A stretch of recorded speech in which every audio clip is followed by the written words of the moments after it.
Shalom and welcome to today's Middle East Report. In this programme today we'll be discussing the truth behind the Hamas protests on Israel's border next to Gaza.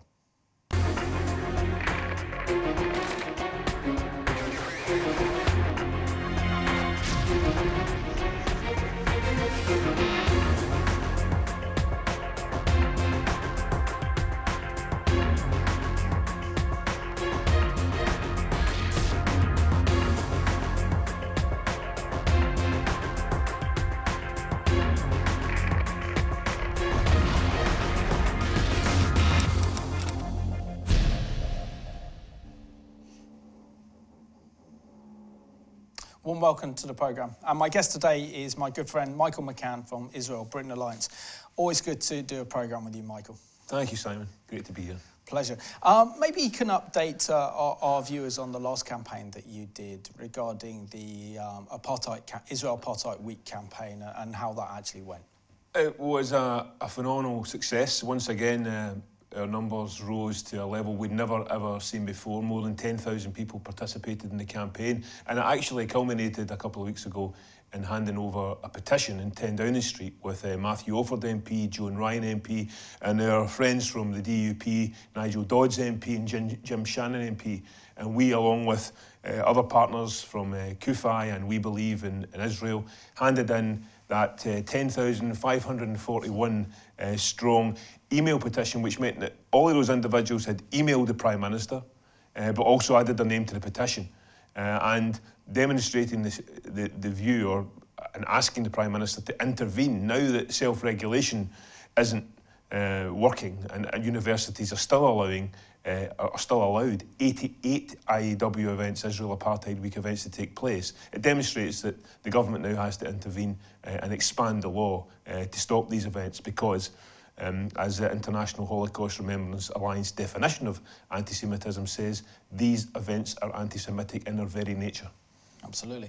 And your latest campaign is very much responding to what we're seeing on Israel's border in Gaza with the Hamas demonstrations. And as we know with Hamas, they're not peaceful. So can you put in context for us really what's happening on Israel's border in Gaza with Hamas at the moment? Yeah. If I could start off, Simon, by saying that I know how important Revelation TV viewers are to our campaigns. We know, and I know, that I get emails every time one of our shows go out where you once again invite me to participate in your show. So can I make a direct appeal to your viewers now? We face a situation that we've not faced since 2014 in Operation Protective Edge. Israel has been attacked. Israel has been attacked right now on its border by people who are intent in wiping it off the map. If you've never participated in a campaign because perhaps you haven't got access to a computer, then if it's your grandchildren have got them or your children have got them, get a hold of a computer. Go onto that computer and go to www.israelbritain.org.uk. You can go to current campaign or sign up as a supporter, and we'll send you the details about how you can join a campaign to support Israel in this crucial time of need, when it's been not only facing attacks on its border, but it's facing attacks from all the usual suspects in the international community, the European Union, the United Nations, and many others, including, outrageously, politicians in our own country. So please, as you see this programme unfold and more detail coming out, you understand how important and why it's so important that you get involved now.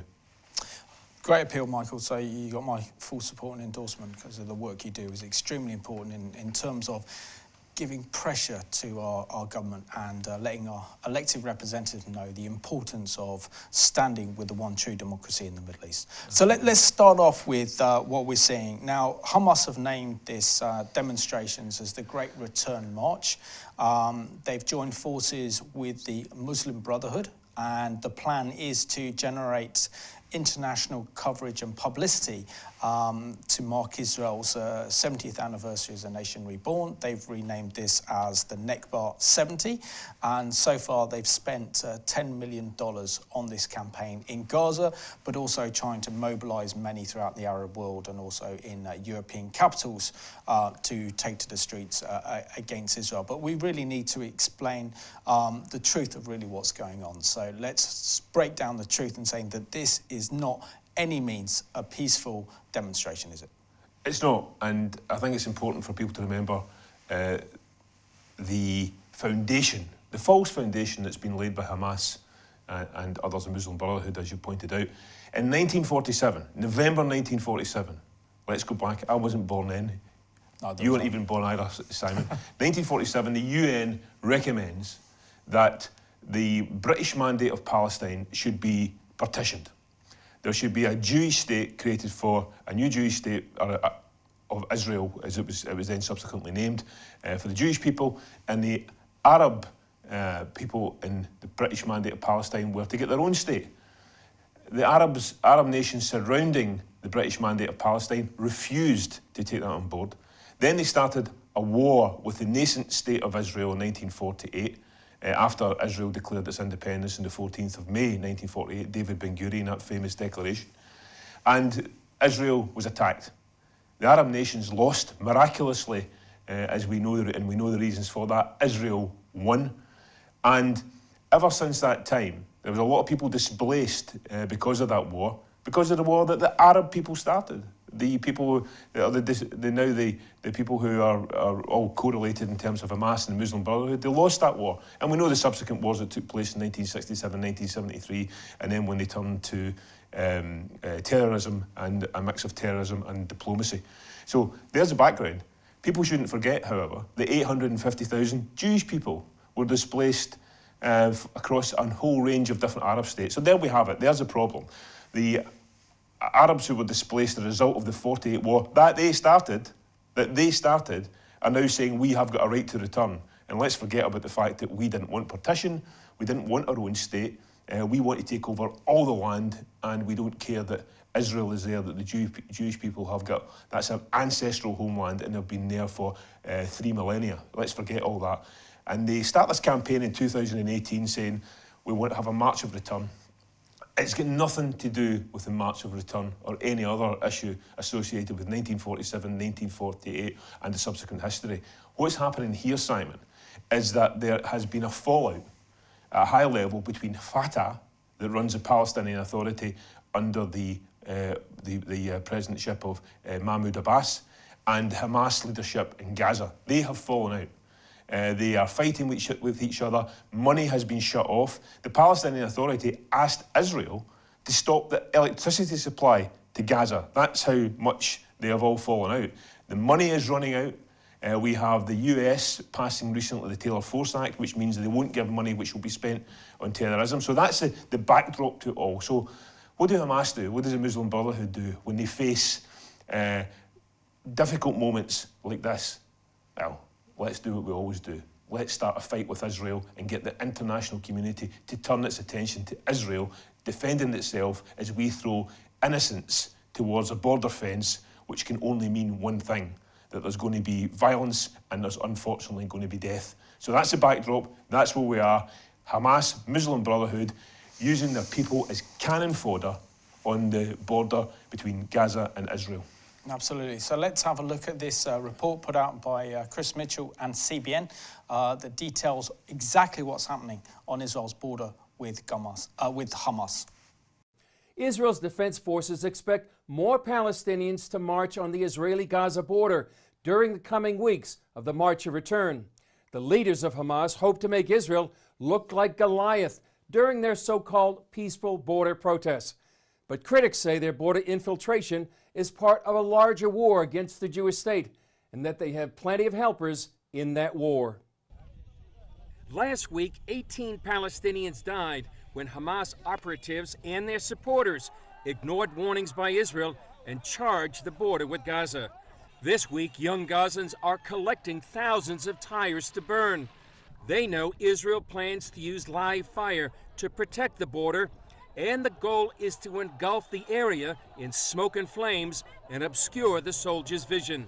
Why would they risk their own lives when they have no chance of physically taking back the Arab villages lost in the 1948 war against Israel? Itamar Marquez is the director of the Palestinian Media Watch. Tragically, what they have learned is that dead Palestinians make for good PR for the Palestinian Authority and for Hamas. And that is what this is all about. They want Israel to be forced to fire. They want their people to cross the border into Israel, to threaten Israelis, and to be shot and killed, because that is what wins the war for them.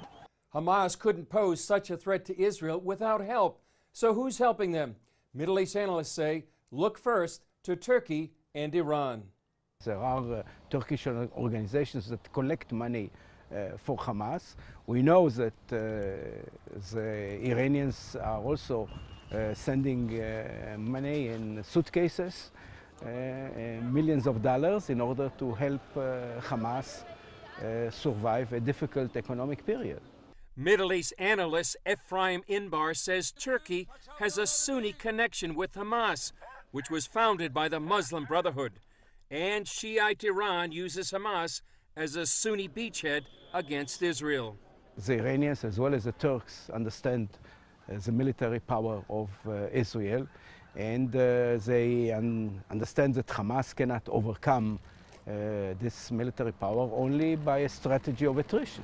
They want the Israelis eventually to get tired, and their dream is that the Israelis will leave their country. The Palestinians also hope to charge Israeli leaders with war crimes in the International Criminal Court. They're backed by the Arab League in that effort. Marcus says the Palestinians have another helper: international media outlets who don't report that Hamas is a terror group committed to Israel's destruction. And he draws an interesting parallel between President Trump's decision to send troops to the Mexican border and Israel's clash with Hamas. Now, what's significant here is the Mexicans who are going to be facing armed National Guards now, they're not coming to commit terror. They're coming just to get a job, just to get a better life. The ones coming in from Gaza facing Israeli soldiers, they're coming to commit terror. They're coming because they say, we want your country. And that was an excellent report put out there by Chris Mitchell of CBN, and you can watch his programme, Jerusalem Dateline, here on Revelation TV. Michael, but I think we have to really address maybe the history of Hamas's control of Gaza ever since they took power in 2007 from Fatah, including having Fatah members thrown off buildings in that very bloody coup d'etat. Now, since 2007, Hamas, as a bit of an understatement, have never been a force for good, have they? And it's the people of Gaza that are suffering with their ideology to destroy Israel. Well, the only people who gain under Hamas's leadership are Hamas's leadership. Israel left Gaza in 2005. It has got no territorial ambitions there at all. People might remember who were around at the time. I certainly do. Watching the news, Israeli forces actually gone in and taken out Israeli settlers from Gaza. I've also visited the border village of Sderot, and before 2005 spoke to the mayor there, who explained the good relations that they had with Arab friends just across the road in Gaza. Now, of course, Gaza is the centre of operations for Hamas, and they fire rockets into Sderot, and they've got 17 seconds to take cover. Children, families, elderly people, so that they don't get hurt in rocket fire from Hamas in Gaza. We know that the terror tunnels aren't the Great Escape terror tunnels where you see people crawling along. They are sophisticated. They are made of concrete. They were carrying in plasma TVs for the Hamas leaders in Gaza from Egypt. And there was all sorts of stuff going in there, as well as all the weaponry that we know about. And quite frankly, it's an utter disgrace how the media has reported this whole event, including, and nobody will be surprised by this, our own British Broadcasting Corporation. Rarely is it mentioned that Hamas are a terrorist group. They keep on mentioning the right of return without giving it any context, which I gave a few moments ago about how ridiculous it is to claim that people have got a right. But these teenagers, unless they're the Benjamin Buttons of Hamas, they weren't around in 1947 and 1948. And also that comes down to another huge mistake by the international community of granting this special refugee status, where hereditary rights are passed on to people who were displaced during the 48 war. It seems that the Middle East is the only place in the world where the aggressor is rewarded.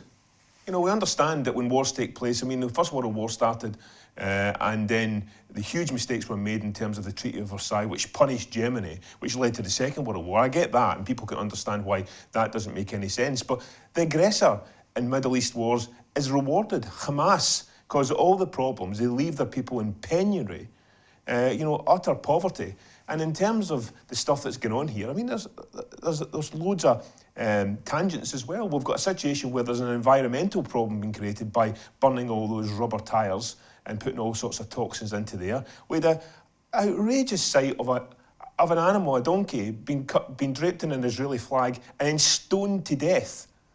It's just somehow that, you know, that helps the cause of the people. And on top of that, in terms of real life civilians, children are getting picked up after school and taken to the Gaza border. Now, you know, I'm a parent, I've got 2 children, they're adults now, but the thought of thinking back when they were children, to take them to a dangerous place, any parent in their right mind would take their children away from danger, not put them into danger.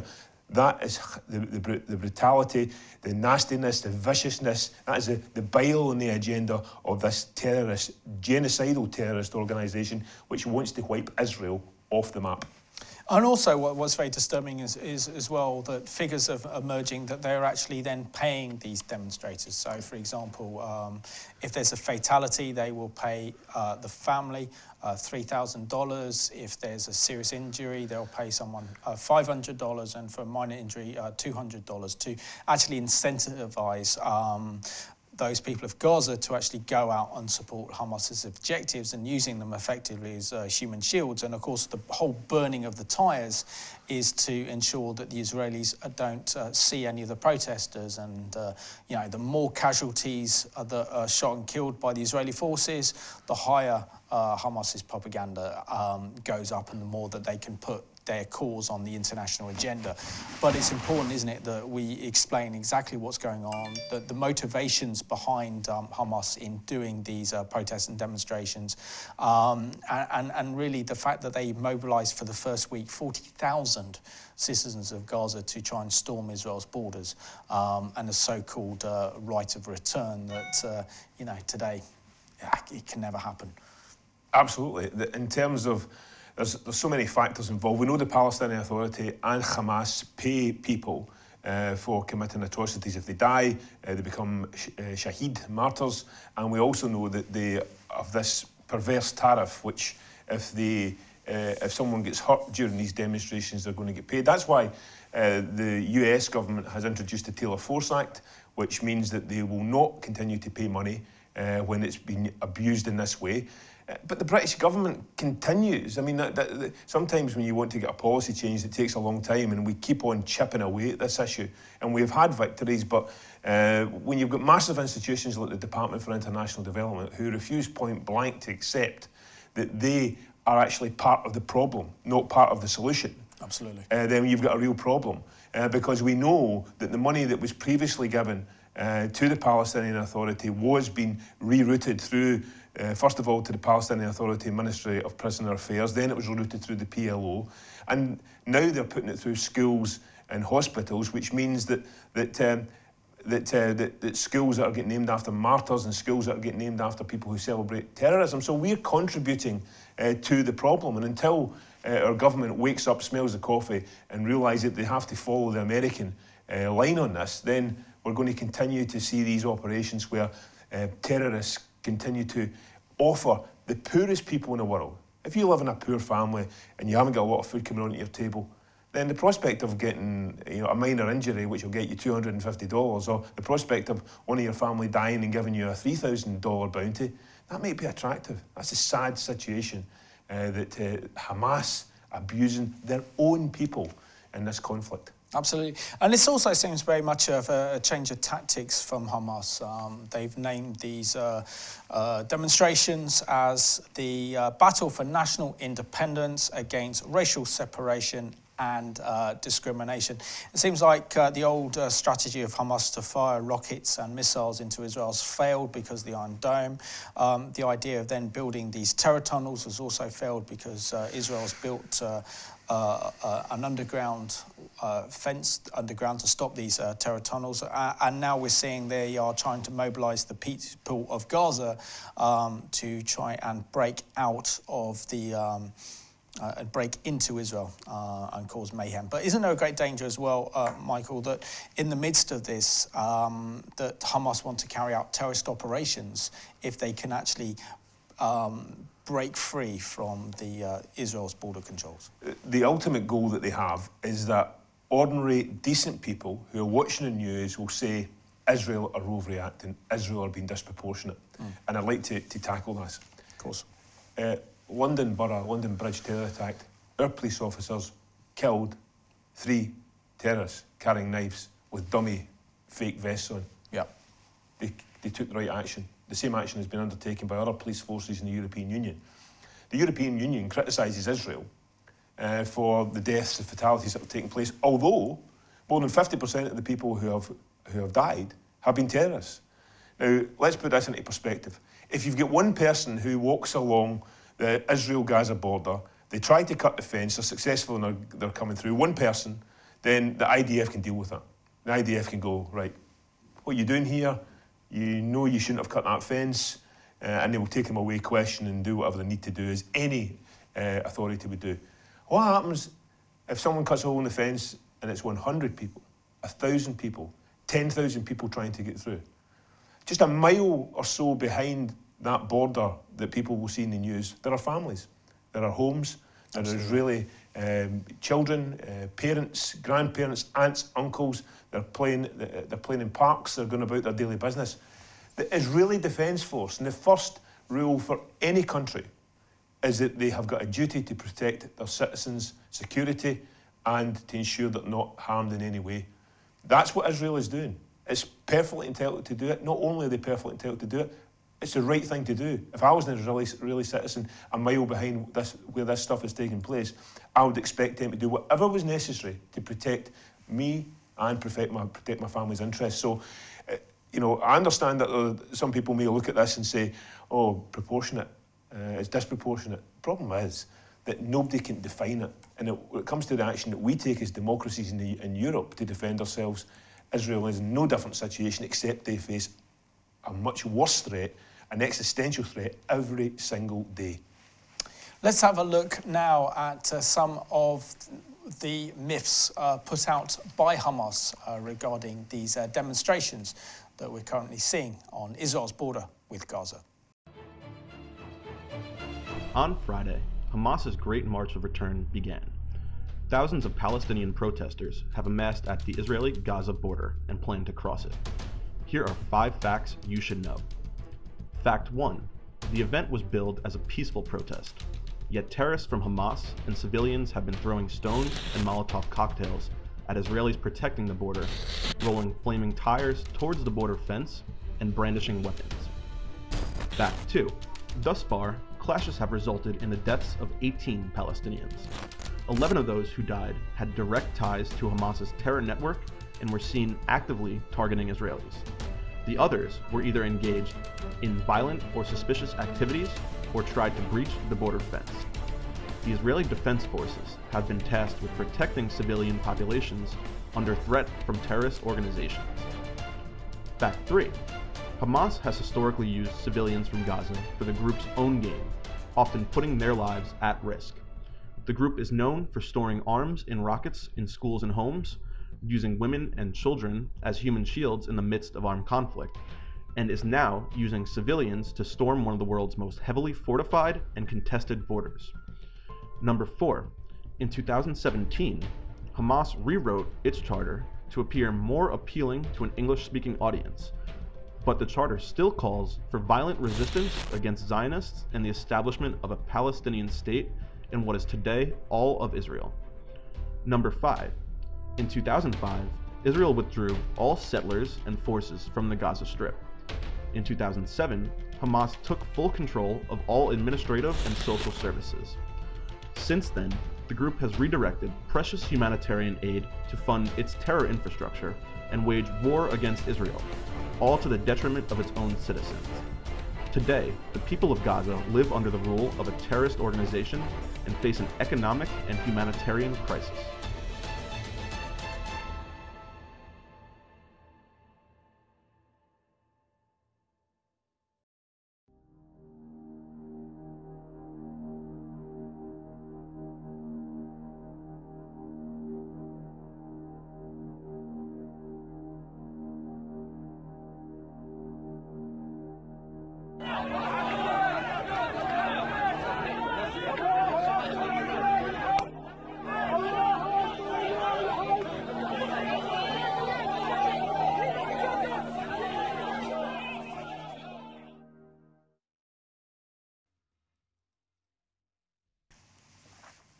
And that puts a lot of the news in context, which is sadly missing in our mainstream media.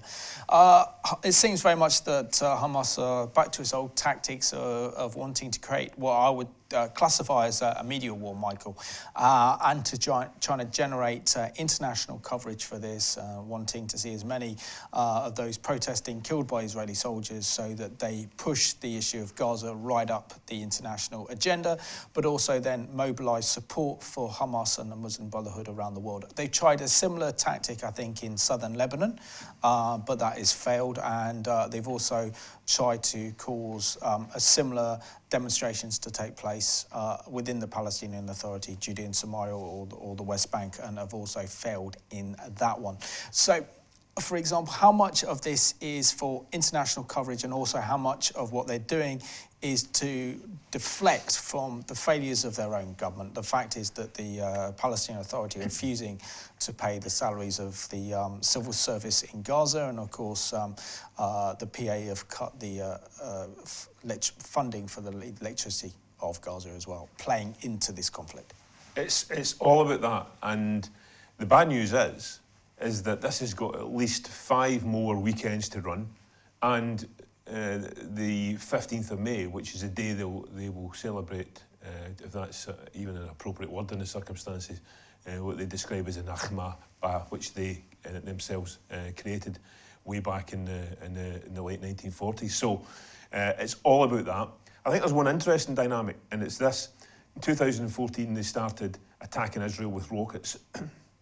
That led to Operation Protective Edge, where Israel not only retaliated to defend the people, but they also destroyed most of Hamas's terror network, which is underground. One thing, if you want to take any light from this, is they haven't tried the same thing again, because they know that they will fail miserably if they try to attack Israel by conventional military means. So, but what they've done is, because they've got all sorts of problems internally between themselves and the Palestinian Authority, they create the diversion.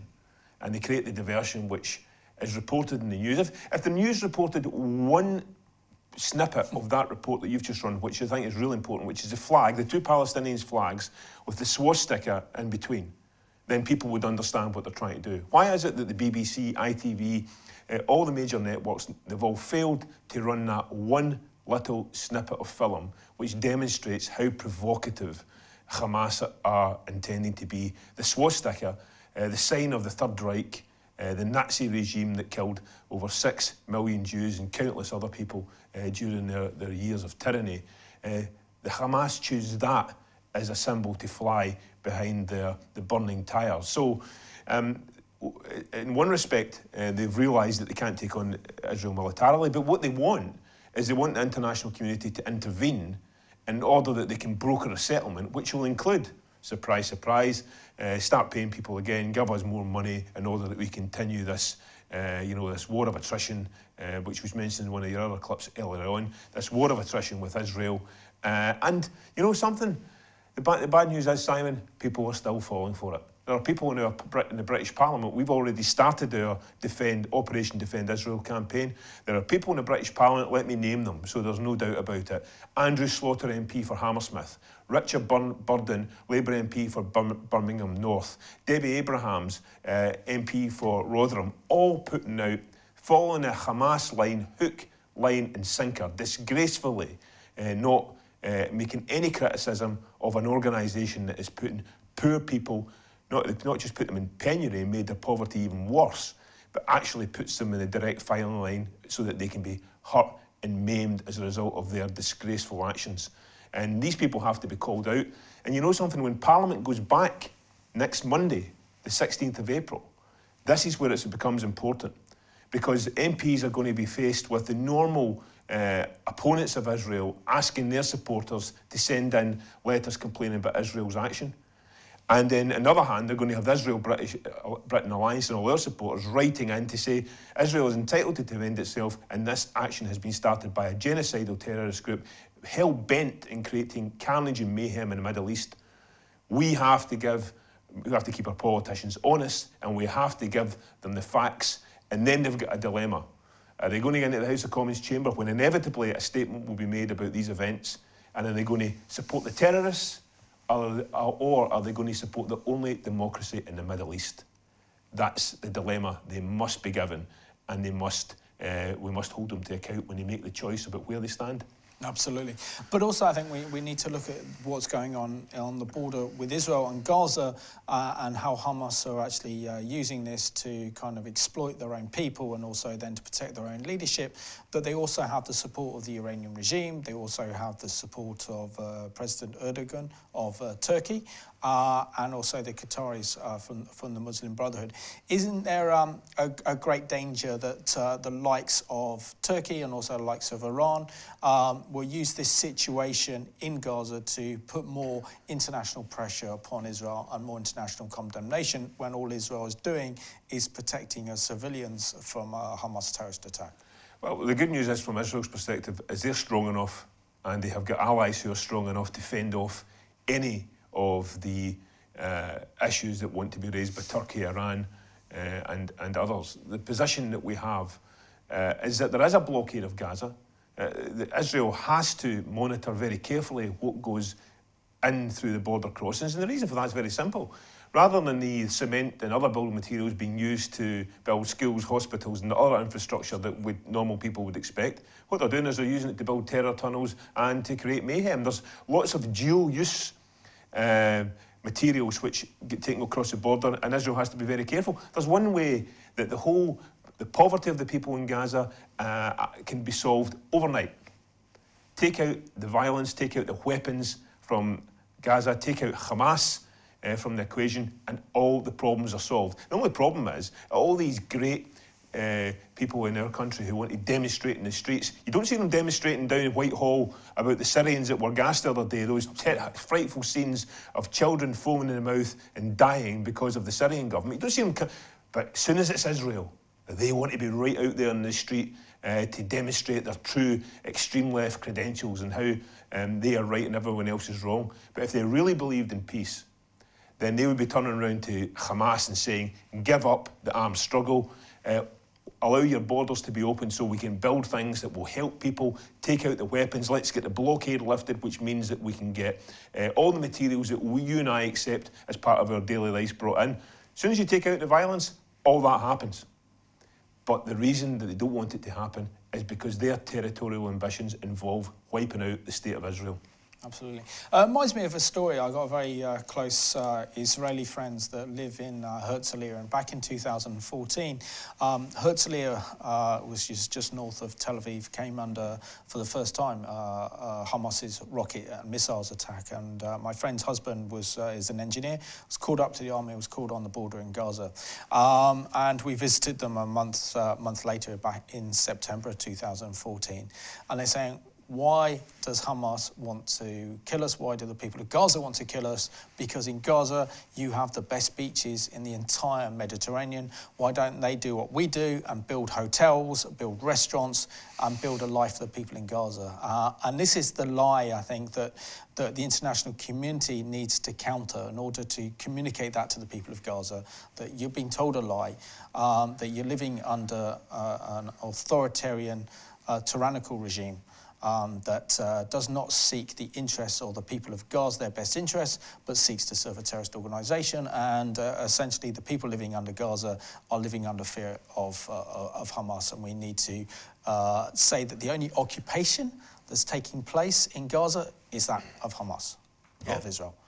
Well, the Lebanon was once called the Rivery area of the Middle East, and if you consider the attractions which could be put in place across this part of the world, it would be an incredible place for people to visit if all the carnage and violence could stop. But, you know, the international community, I'm hoping that at some point there's a switch goes off in their minds to say, hold on a second, for all these years, we've been condemning the wrong side. And they are not solving the problem. It's the same point I made about British aid. We are contributing to it. Yeah, by backing up this status quo. The Americans have started with the Taylor Force Act to really put the pressure on. And Donald Trump has to be congratulated for this once again in terms of how he's handled this situation. What he's doing is, rather than going with all the ideas that have been carried out by previous presidents and going back decades, he's now saying we need to shake this up. we need to call a spade a shovel and to say when people are committing acts of violence, then we're not going to support them financially. The American people aren't going to support them with their tax dollars. If everyone done that, then yeah, there might be some short-term issues that have to be dealt with. But the bottom line is we could take this whole conflict, which has, you know, beleaguered us for decades, we could take it to a different place and really start to solve the integral problems that are there, because it's not just about right of return, as you very well know, Simon. It's about Israel's security. It's about where the borders are finally drawn in terms of if there was to be, you know, many people might not agree with this. Many people might think that, you know, a one-state solution with a greater Israel is a way forward. But leaving all those nitty-gritty details to the one side, there's many, many issues to be resolved. It can start by the international community by taking a reality check and accepting that the side that they've been supporting for so long has got it wrong and needs to stop the violence. Absolutely.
And we're waiting for that day of reckoning when the people of Gaza rise up against the oppressive rule of Hamas, and what a great day that will be. Michael, that video illustration there drew my attention to something I think which is a very, very important issue that we've got to discuss as well in the whole range of this international funding for Hamas in Gaza and the people of Gaza, is the fact that very much like the Nazis, that Hamas are using their education system to glorify terrorism, to glorify violence and jihad, but also what is so disturbing is encouraging young children to take up weapons, arms, and to train them for kind of warfare when some of these children are only 5 or 6 years old. Isn't that state child abuse? Absolutely, it's state child abuse. When you go back in history and you look at some of the terrible regimes that have governed in our world, you look at the Khmer Rouge in Cambodia, when it was discovered or uncovered about what they'd been doing to their own people. This is no different. I mean, in what situation in any circumstances, would you put children in danger? You know, we know we've got very tight and important rules and laws in our country to protect children. Child protection is a huge issue, as it's been shown over the last decade or so in particular, with all the issues that have come up about historical issues of abuse and so on and so forth. This is no different. This is no different whatsoever. I mean, there's been terrible instances of abuse, even state abuse in our country and in other countries that's come to light from the 50s, the 60s, the 70s and the 80s. The bottom line is that what worse abuse can there be that you're deliberately trying to put a child in danger to be injured or killed? I can't figure it out why we've got this double standard within Western civilization, which means that the rules that we apply to our own lives suddenly get switched off and put away when we look at the situation in the Middle East. And again, it comes back to that point. If you actually support, whether it's a tacit support or whether it's just an outright support, and this is tacitly supporting it by continuing to give UK aid to organisations which are intent and preaching to children, the next generation who will follow in the steps of those people we're seeing who are rioting and causing all the problems, who are being taught to hate others, then we have got a significant problem. But, you know, if I can have, it needs a brave politician to come through. Donald Trump's brave. If Theresa May follows in his footsteps, that would be another great thing. But she also has to convince all those leaders in the European Union who don't see how iniquitous it is to condemn Israel for defending its own borders, but it doesn't draw the analogy between that we were doing exactly the same and are doing the same thing when we are defending our borders, whether it's be in Belgium and Brussels or whether it be in the United Kingdom against the terrorist attacks that we have faced. Absolutely. So let's have a look at this report, which is very interesting, and this is a leader within the Palestinian Authority saying the only reason Hamas are organising these demonstrations is in order to get media coverage.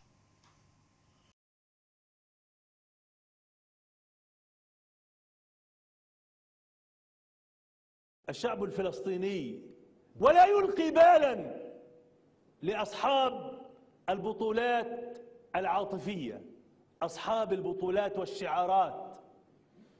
سبحان الله، شعارات حين تسمعها تظن أن أصحابها قد باتوا في قلب المسجد الأقصى المحرر بعد أن حرروه، لتكتشف أنهم إنما يبيعون الوهم ويتاجرون بالمعاناة، وأكثر من ذلك وأجري على الله، ويتاجرون بالدماء، ويتاجرون بالدماء، ويتاجرون بالضحايا.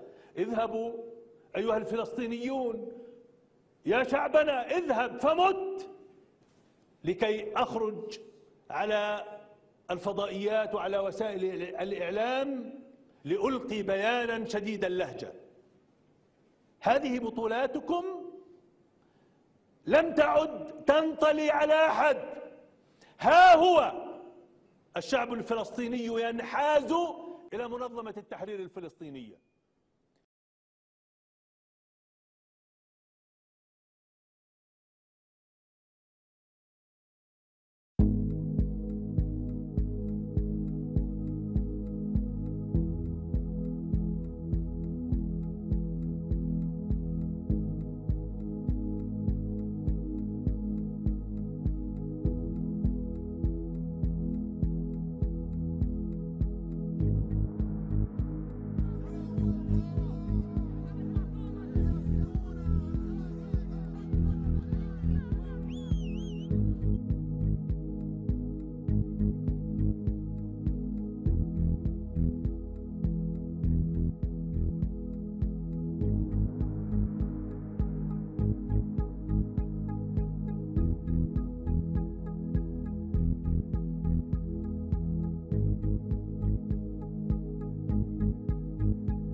Michael, I think we have to ask the very, very important question, and that is the scenario: what if Israel were to open her borders and to allow the people of Gaza into Israel proper? What would happen then?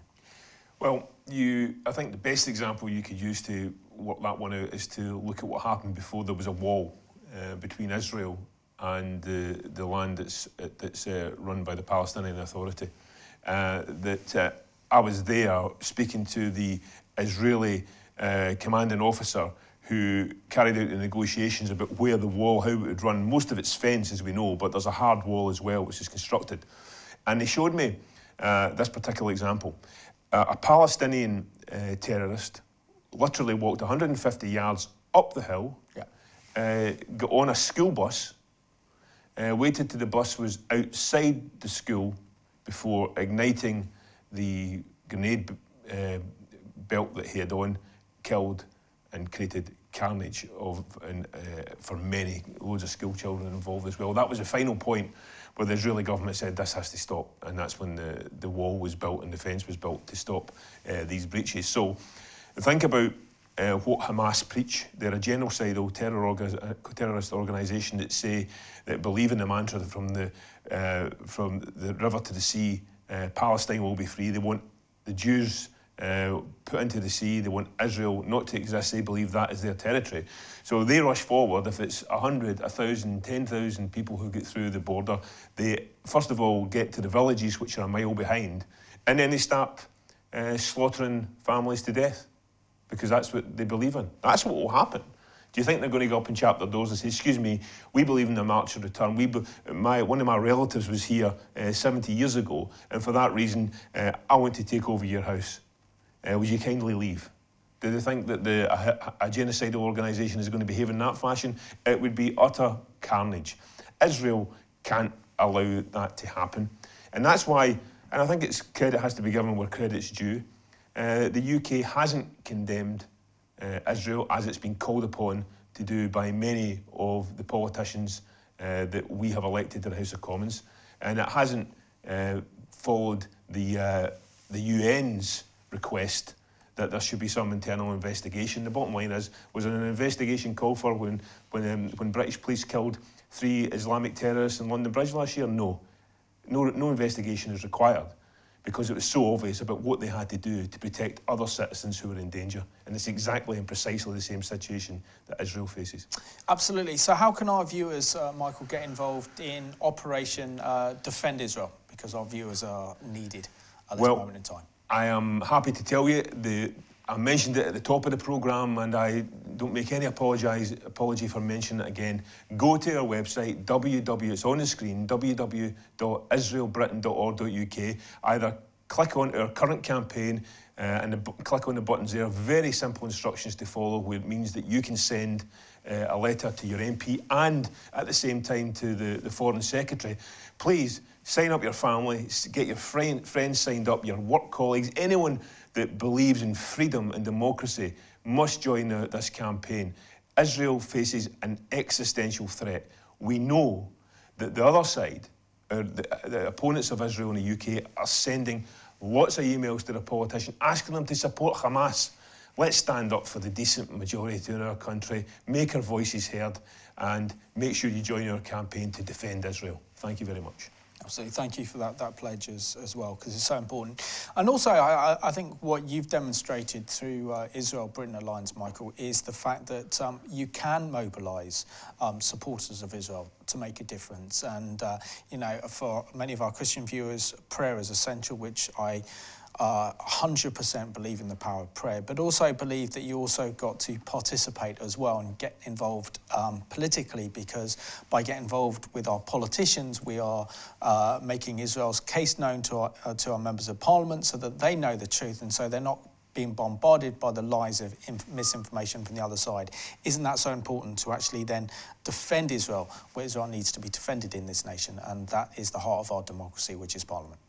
Well, if you're a politician, and having been one, now reformed, I hasten to add, receiving correspondence, if you only get correspondence from one side asking you to do one thing, that's what you'll think the world looks like.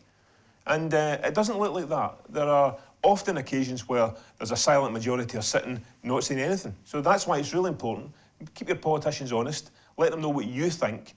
And we have mobilised thousands of people, and I am utterly convinced there are tens of thousands, hundreds of thousands of people out there who believe in our cause and will sign up, and you can help us. So absolutely. Please do. And Michael, it's an absolute pleasure to have you back on the Middle East Report again, and a pleasure to partner with you with this operation to defend Israel. Thank you very much. You're more than welcome. And I just thank you for watching today's programme. We see that Israel is under threat from Hamas and the Muslim Brotherhood. We can't stand idly by. That's why it's important to get involved in the campaign led by Michael, which is to defend Israel, to let our members of parliament know the importance of what is going on so that they can make the decisions that will protect Israel. So thank you for watching today's Middle East Report.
תיקלע לרשת השבילים,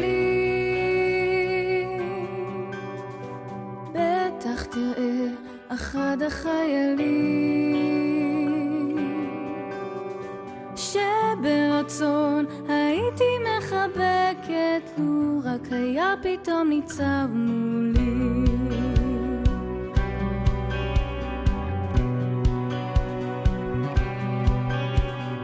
אם תסתובב בינות האוהלים שמה נמצא אחד החיילים, אם הוא ישן עצור ואל תפריע לו, אעבור בחלומו עכשיו.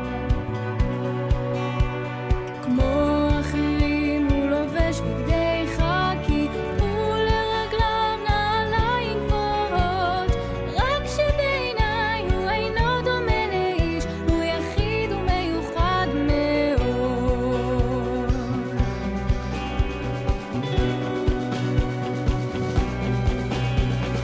איך אתגנב בצל של העלים בלי להפר אחד מן הכללים, אם הוא חונה סמוך מאוד לנחל הוא אשתקף במים הצלולים.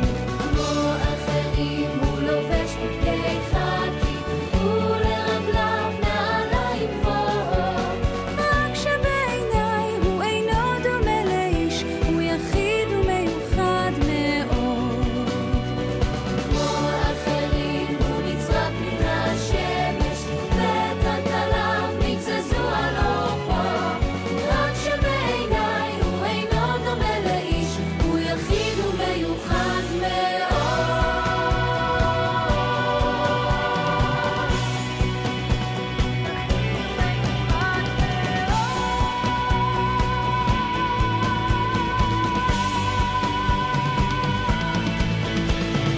כמו אחרים הוא לובש בגדי חקי ולרגליו נעליים גבוהות, רק שבעיניי הוא אינו דומה לאיש, הוא יחיד ומיוחד מאוד.